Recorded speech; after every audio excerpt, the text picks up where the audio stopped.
రెడ్డిగా speaker అయ్యన్నపై YCP నేత ఉమాశంకర్ గణేష్ తీవ్ర ఆరోపణలు చేశారు.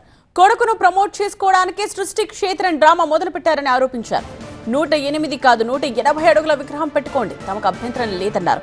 కానీ ప్రభుత్వ స్థలంలో కాకుండా సొంత స్థలంలో పెట్టుకోవాలన్నారు వైసీపీ నేత గణేష్. స్పీకర్ అయ్యన్న పాత్రుడు అధికారుల దుర్వినియోగానికి పాల్పడుతూ అధికారులను మేనేజ్ చేస్తున్నారని ఆరోపించారు.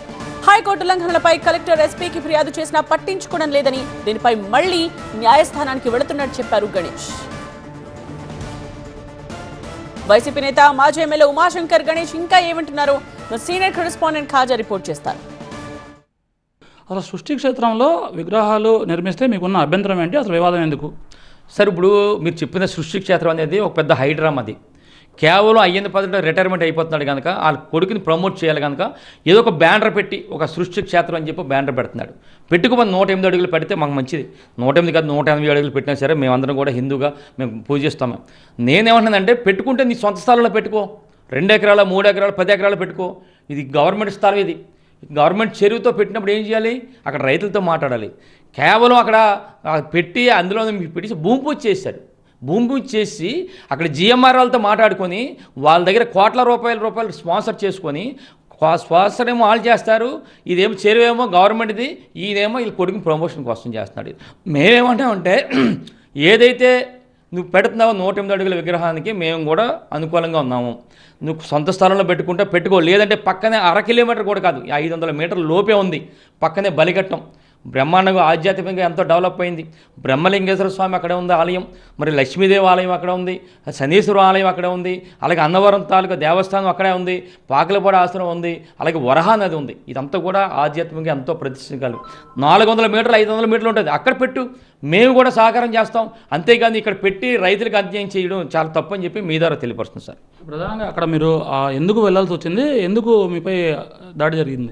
సార్, హైకోర్టు వారు చీఫ్ జస్టిస్ గారు ఒక తీర్పు ఇచ్చారు. మేము కోర్టుకు వెళ్ళాం రైతుల తరపున. ఏమి ఇచ్చారంటే ఎట్టి బస్సులు కూడా అక్కడ విగ్రహాలు పెట్టడానికి వీల్లేదు. ఒకవేళ చుట్టూ కానీ ఏదైతే గట్టు ఉందో బ్యూటిఫికేషన్ కానీ ఏదైనా మట్టి దవ్వకాలుగా చేయాలంటే మా అక్కడ హైకోర్టు ముందు పెట్టిన తర్వాత అనుమతి తీసుకొని చేయాలన్నారు. కానీ ఈరోజు 24వ తారీఖున ఎవరైతే చీఫ్ జస్టిస్ గారు మరి రిటైర్ అయ్యారో, రిటైర్ అయిన వెంటనే స్టార్ట్ చేస్తారు వీళ్ళ వరకు. అంటే నాకు అర్థం కావట్లేదు. ఒక చీఫ్ జస్టిస్గా రిటైర్ అయిపోతే ఆయన ఇచ్చిన ఆర్డరు మాఫీలో పోద్దా లేకపోతే పోద్దా నాకు అర్థం కావట్లేదు ఇప్పటికీ కూడా. 24 రిటైర్ అయ్యారు చీఫ్ జస్టిస్ గారు, 25 నుంచి పనులు స్టార్ట్ చేశారు. 25 చేశారు, 26 చేశారు. వెంటనే 27 తారీఖున అవన్నీ పట్టుకొని ఫుటేజ్ పట్టుకొని అక్కడ అనకాపల్లి జిల్లా కలెక్టర్ గారిని కలిసాం, ఎస్పీ గారిని కలిసాం, ఏమాత్రం పట్టించుకోలేదు. అందుకనే దీన్ని మీకు హైకోర్టు కూడా మళ్ళీ వెళ్తున్నాను. అంటే ఒకటే అంటున్నాను, ఈరోజు రాజ్యాంగ పదవిలో ఉన్న అయ్యన్న పాత్రుడే హైకోర్టు ఆదేశాలను ధిక్కరించేస్తున్నాడు. ఇలాంటి వాళ్ళని మరి క్రిమినల్ కేసులు పెట్టాలని చెప్పి మీ ద్వారా. ప్రభుత్వ భూమి అని మీరు చెప్తున్నారు, ఒకవేళ అక్కడ నిర్మాణం జరగాలంటే అనుమతులు కూడా తీసుకుండొచ్చు కదా? అనుమతులు లేవు సార్. అక్కడ ఎటువంటి ఏదైనా ఇరిగేషన్ సంబంధించిన అనుమతులు కావాలి, ఎక్కడా అనుమతులు లేవు.